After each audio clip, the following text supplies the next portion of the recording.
Okay, let's get started.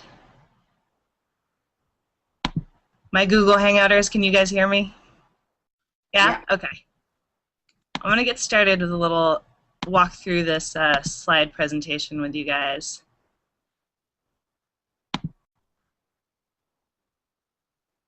And then folks who are on the phone, I'm just going to walk through the slide presentation, and once I get to the end, I can do like questions and answers and take feedback from all of you.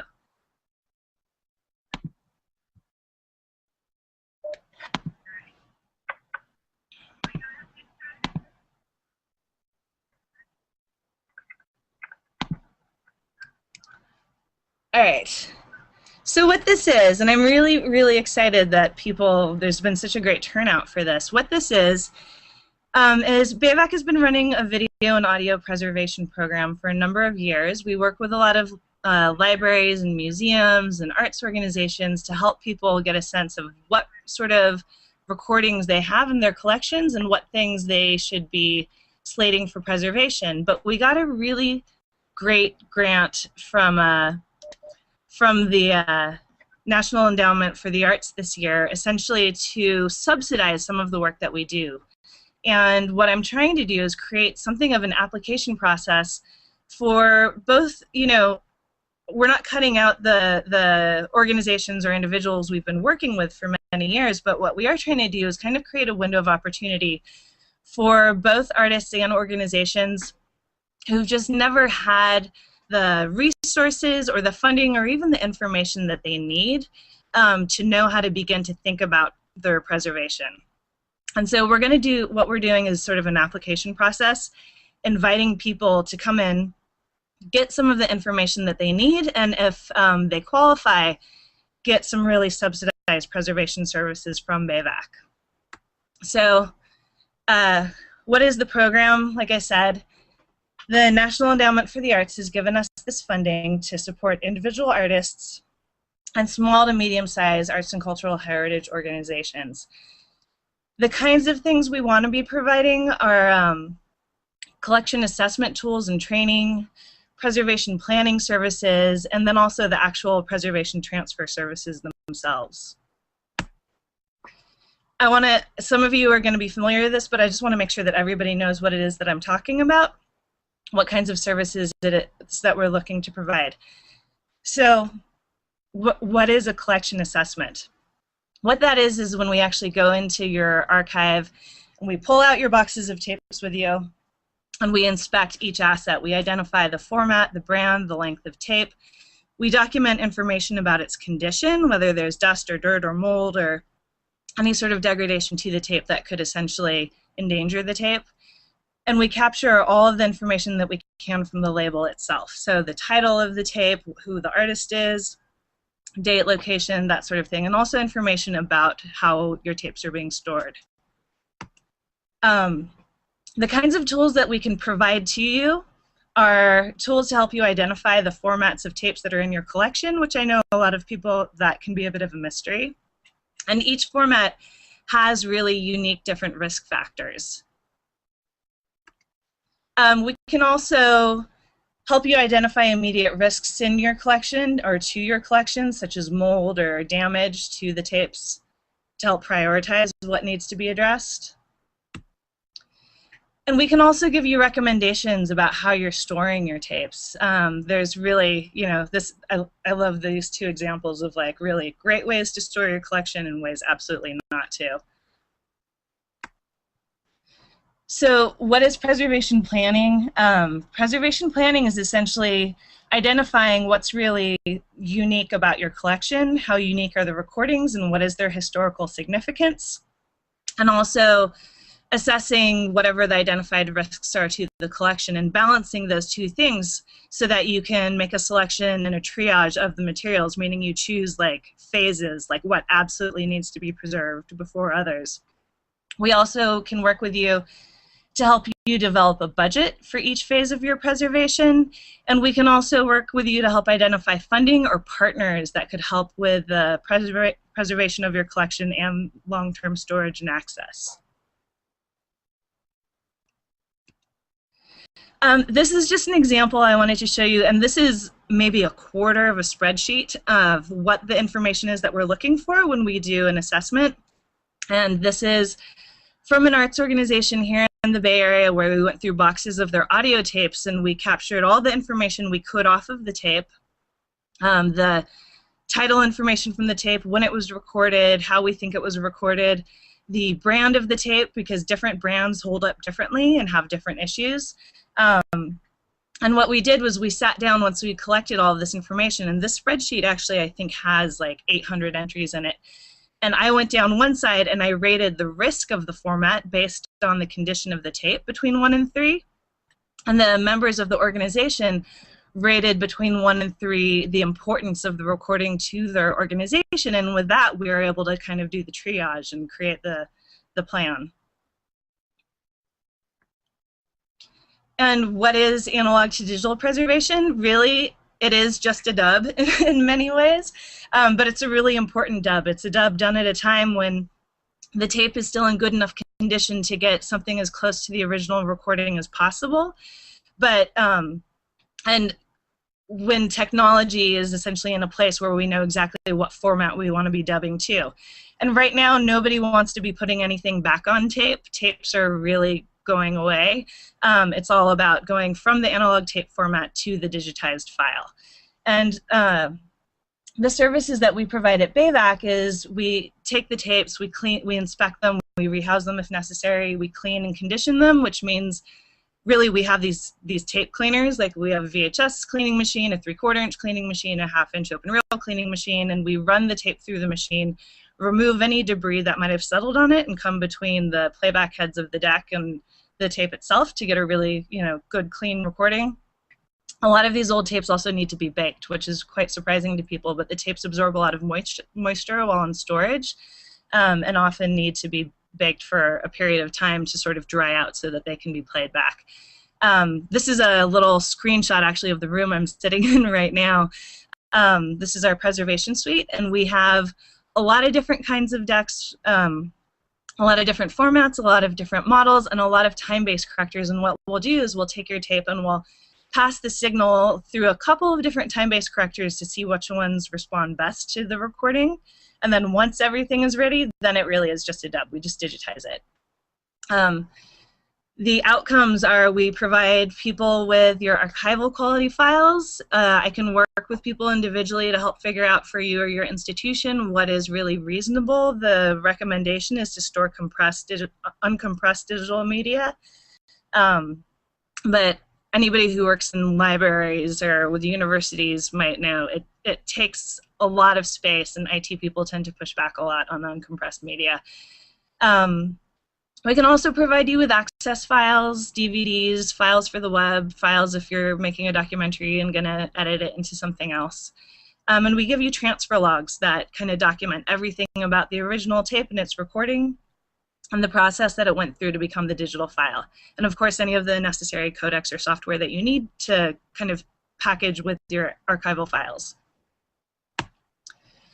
So what kind of discount are we looking at because of this NEA grant? So what we would like to do is try to apply the funding that we received back to other organizations based on their size and their capacity. So this is what we're thinking of right now, is to provide individual artists and organizations with less than a $500,000 annual budget with a 50% discount on all of the preservation services, or up to 70% if you have more than 25 tapes you're submitting.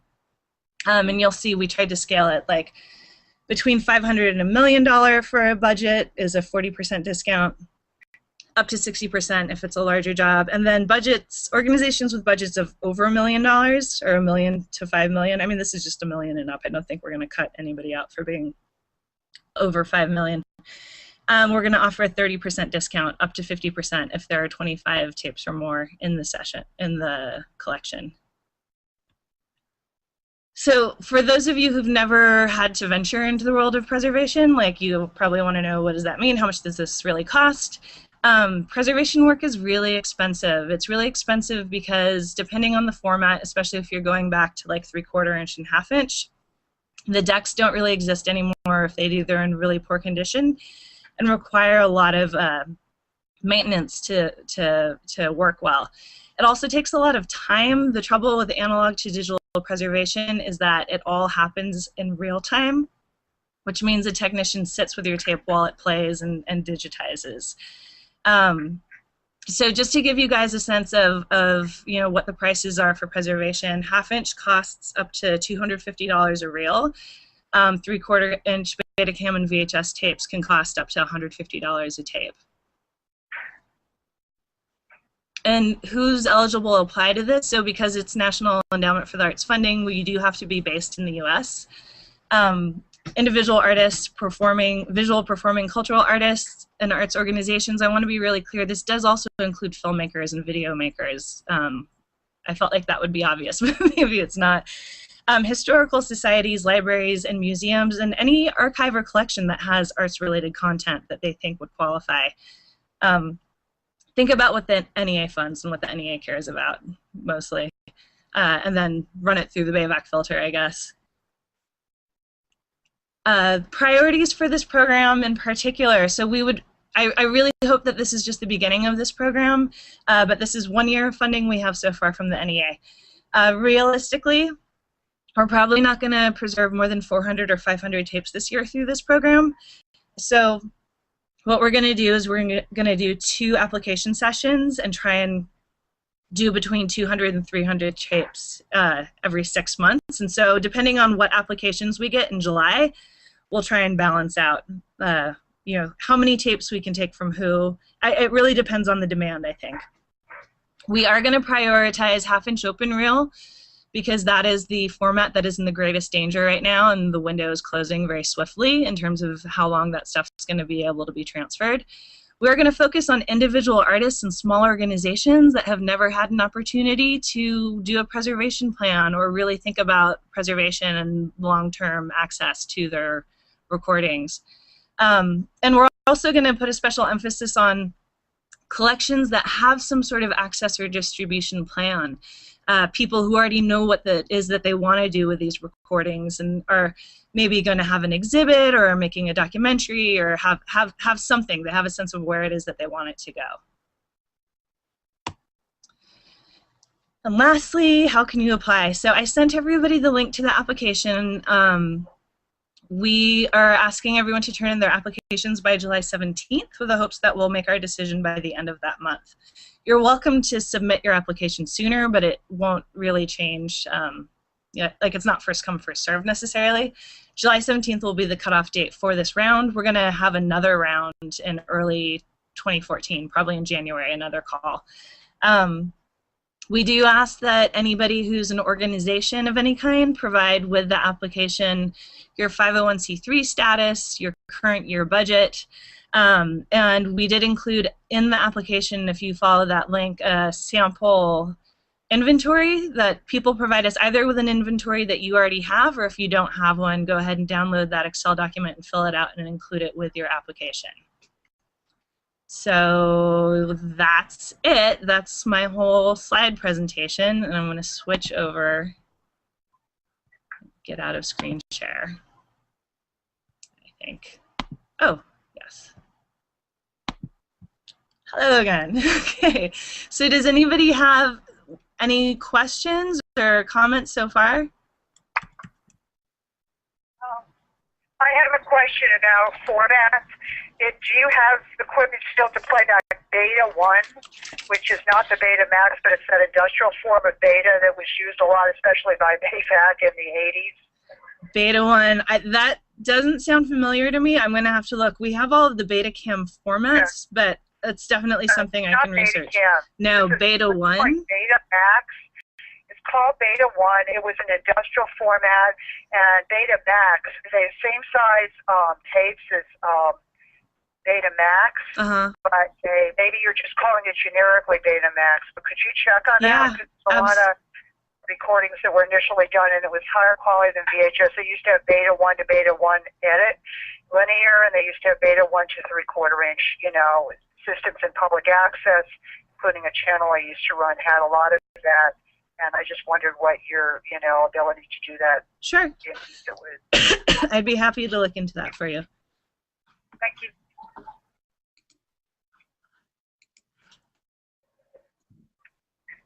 Hello, I have a question.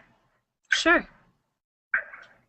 I noticed on the application under the category of half-inch open reel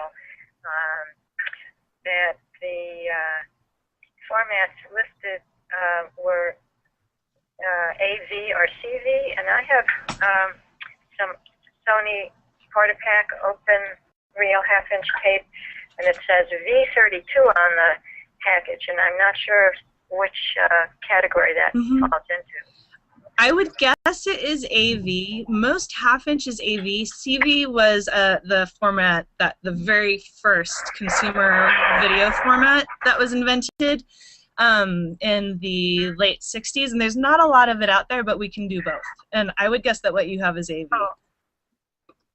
I know it's from about 1976 or 77, somewhere in there. So yeah. I think AV would be the right one. CV was really only out there between like 1966 and 69 or something. But we do have the capacity to do both. So.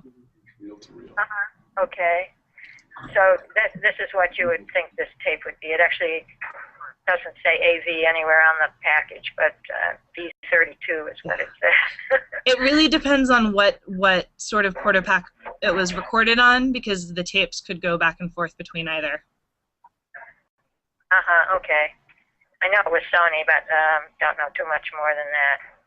Okay. Okay, thank you. Sure.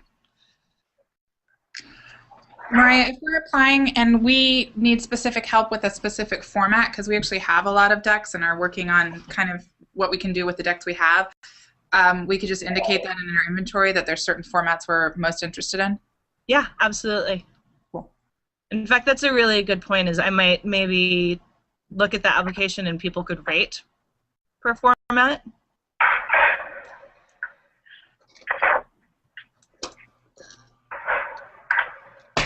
Could you repeat that, Mariah? Which part? That you just said about rating format. Oh, I was saying, so we had a question from the folks at Novak that are on the Google Hangout about sort of prioritizing which format they need the most help with in their application. And I was suggesting that I could make an area or field in the application where people could say where their greatest need is in terms of addressing the different formats in their collection. Would it be safe to say that more recent tapes, and I'm just referring to your half-inch open reels as being highest at risk, that if we come under most of the criteria, but the tapes that need digitizing are more like beta SPs and all, does that kind of lower priority? In terms from for the application process, no. I mean, pretty much any analog tape format is in danger right now. I think the one thing that we are just prioritizing is the half-inch, because is this Nancy? Yeah. I totally recognize your voice. Hi, Nancy. The reason I want to put the extra pressure on the half-inch is just to try and help people understand how endangered that particular format is. But really, any of the analog formats other than the half-inch are going to have the same priority. Okay, cool.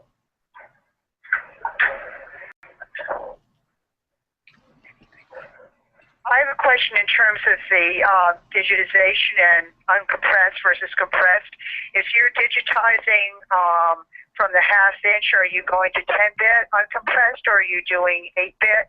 Does it make a difference for that half-inch and for 3/4-inch, or what are you doing these days for the master? And then what formats for access? Are you making available AVIs or MPEGs? We have, in general, because we are not an archive ourselves, we will produce files to whatever the request is from the client. Most institutions have established their own collection policy for digital preservation. If people do not, we do have recommendations that we make, and we actually do capture everything at 10-bit uncompressed right now.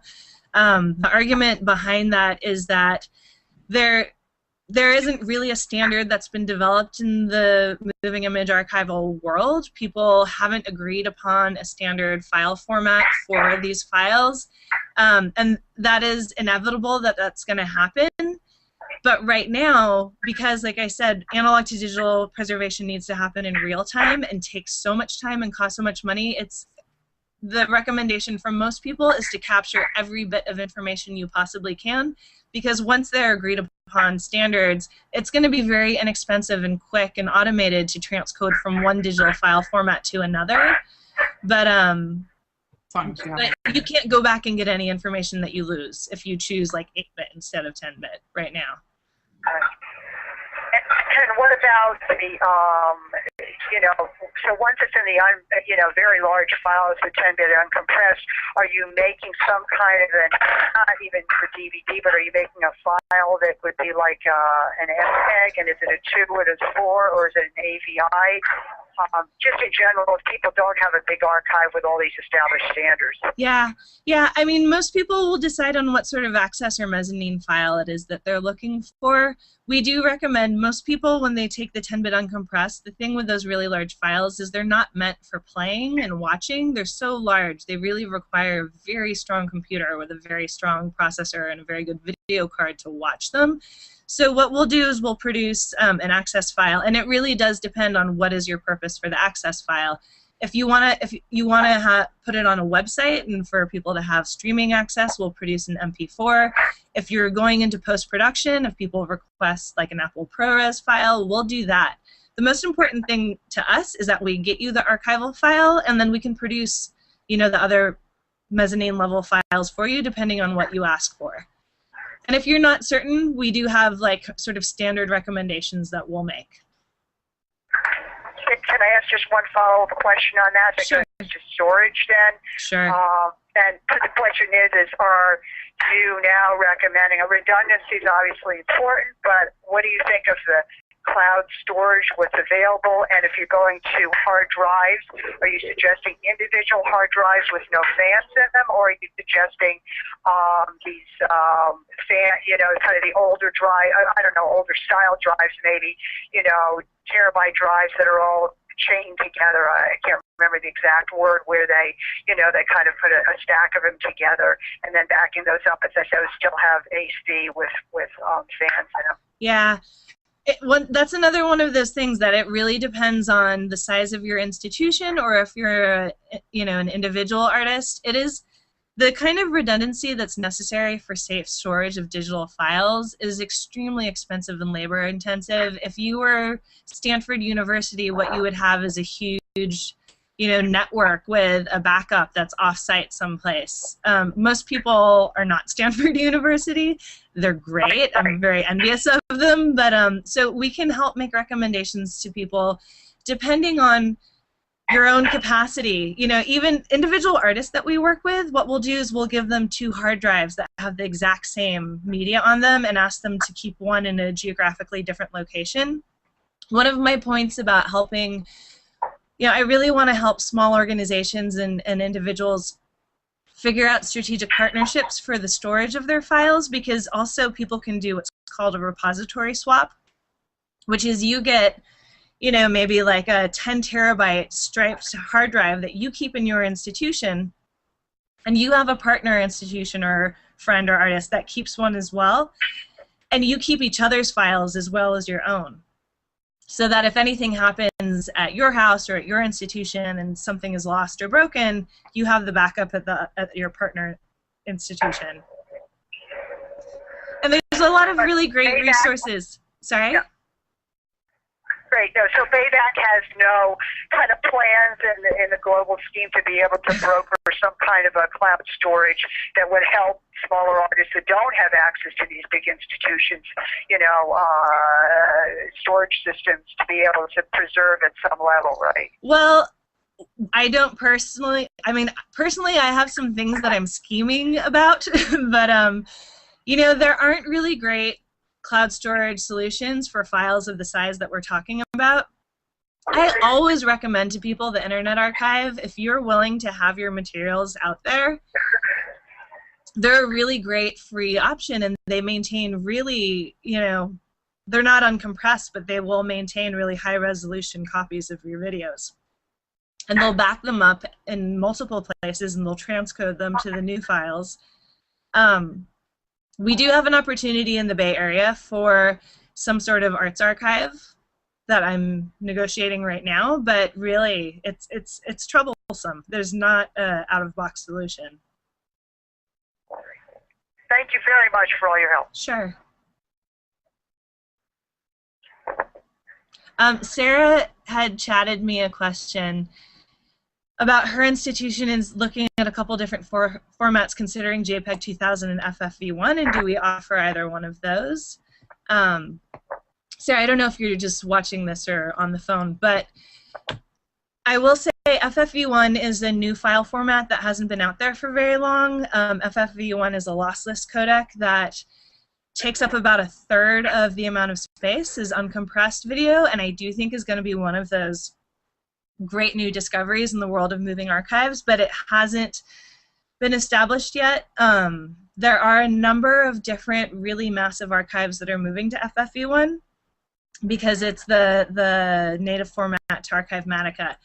And so if you look at institutions that are moving into Archivematica, you have the San Francisco MoMA, you have the New York MoMA, you have the Tate Museum of Modern Art. So I do think that that's a format you're going to see rise really quickly in the next year or two, but it's not happening yet to the point that people are willing to recommend it. I hope that answers your question. But I do think FFV1, we're looking at it for ourselves.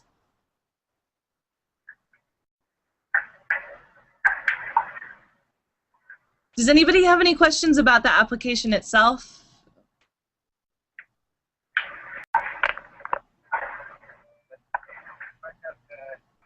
Are folks planning on applying? I really hope people are planning on applying. Yes. Awesome. Yeah, I have a question as an individual filmmaker, video maker. Is it necessary or preferable, or will there be a detrimental effect if one doesn't have an immediate use for this work that's going to be preserved? In other words, some work is important to preserve, like you were saying, a half-inch before it is unpreservable, even though there might not be an immediate exhibition of the work. Is that going to be detrimental in the application? In the application? No, I mean, it's less about us using the way you answer questions in the application to cut people out of the running for getting the services. I think, you know, we are not an archive. We're not even necessarily archivists. We don't make any sort of judgment call about what should or should not be preserved, what deserves preservation. We very much take the stance that everything needs to be preserved because everything needs to be available for conversation, for research. What we're trying to do right now is essentially help prioritize the stuff that needs to push forward, like in the next year. Oh, somebody's got some music playing.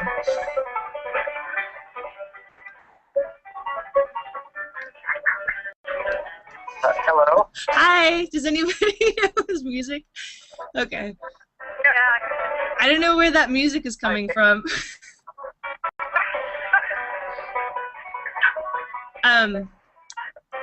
Kelly Hicks from the Country Music Hall of Fame was going to be on this call. I don't know if that means she's on this call. Hi, can you hear me? I can hear you. Thank you. Oh, hi. I just want to ask a question. Would an artist collective apply in the same way as an individual artist? Do you have, like, as a collective, do you have any sort of formal agreement? Do you have 501c3 status, or? You know, a formal agreement among artists and collective. That's a collective. So the question, hold on, I'm going to mute the phone for a second, because that's, whatever that is, it's hard to hear, but I'm going to repeat the question to everybody for a second. The question that's being asked is, do artist collectives, should they apply and are they treated as individual artists or should they apply as a collective? I think that it would actually work in the collective's favor to apply as a collective because it shows some of the organizing around the content, and it just seems like the kind of thing that would improve the chance of distribution and access to the materials afterwards. So I do recommend, if you have a collective, that you apply as such, even if you don't even have like 501c3 status or a budget. And I turn this back up. Hi. Did you hear my answer? I hope that was helpful. I'm the one reviewing the applications, and I think that sounds better. So.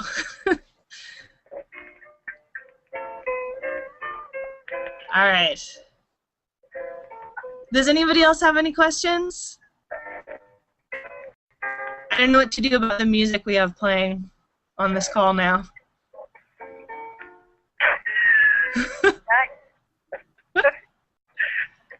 Hello, I can ask another one if that's okay. Sure, please do.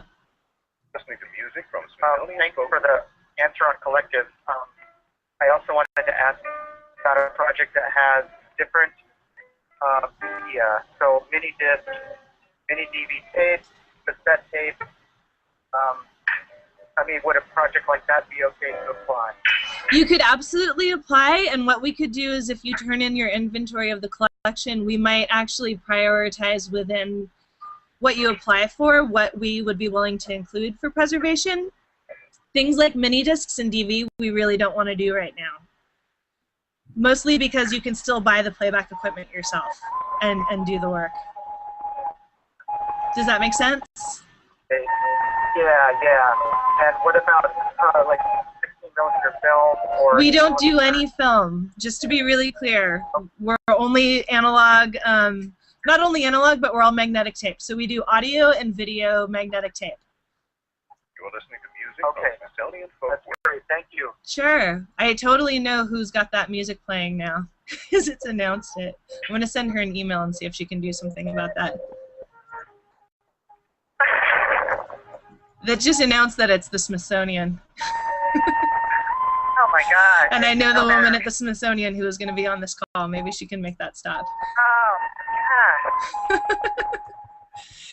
Does anybody else want to try and shout a question over that? If we have coverage of conferences that were in Nairobi at the women's conference, but there were cultural and also group presentations, although we're U.S. based, but most of the activity was international overseas. Is that going to be okay? I'm sorry, can you repeat that? So it's media that was shot abroad.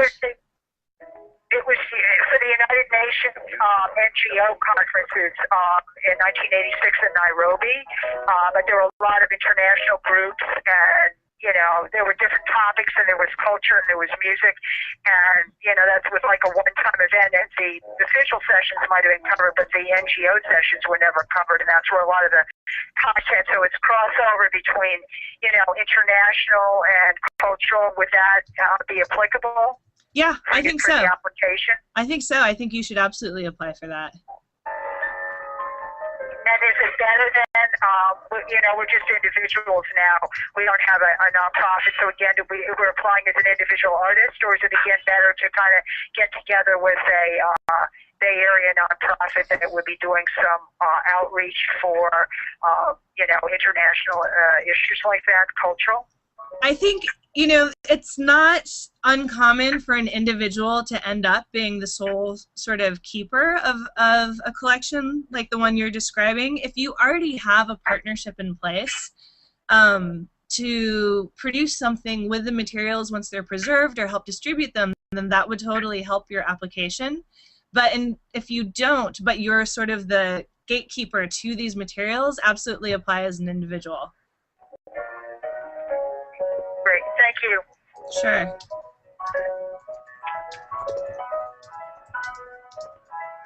I have a question about the audio tape aspect of this grant funding.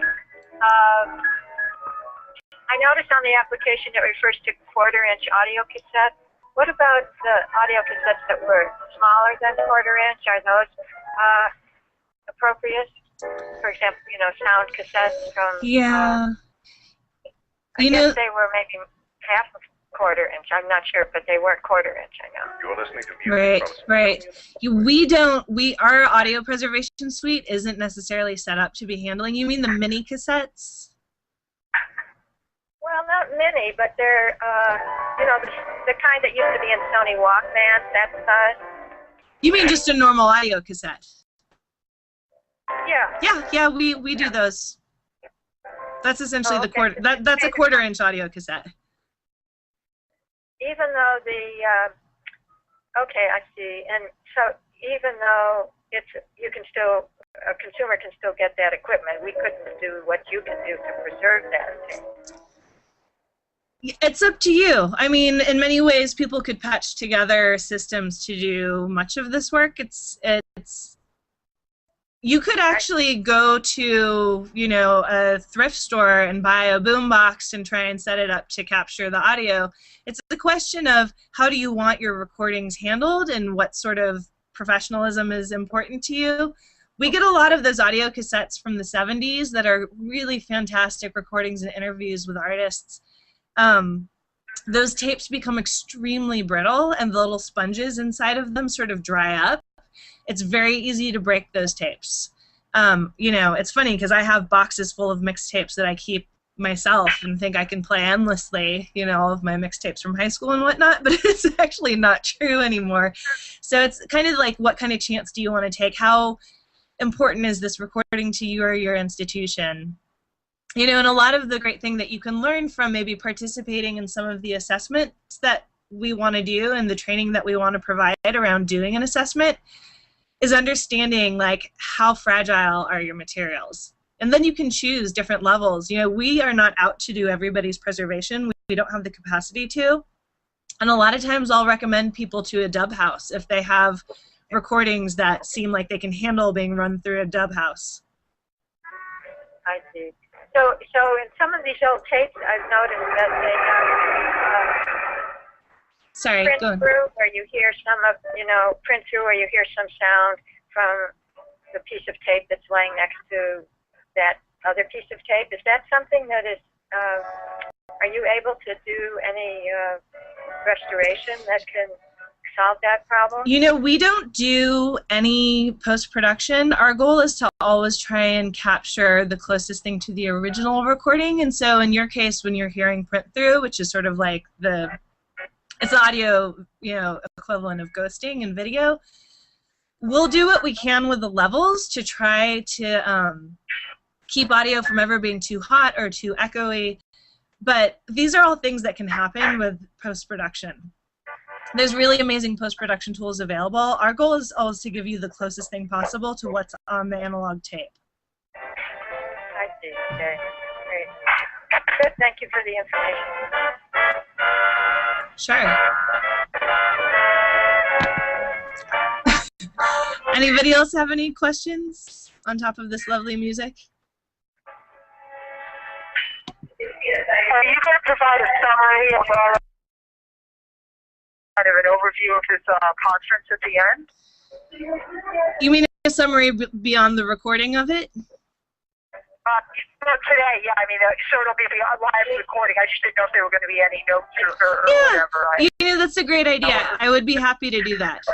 I would be happy to do that for people that can't maybe sit through watching the whole recording. That's fine. Thank you. Sure.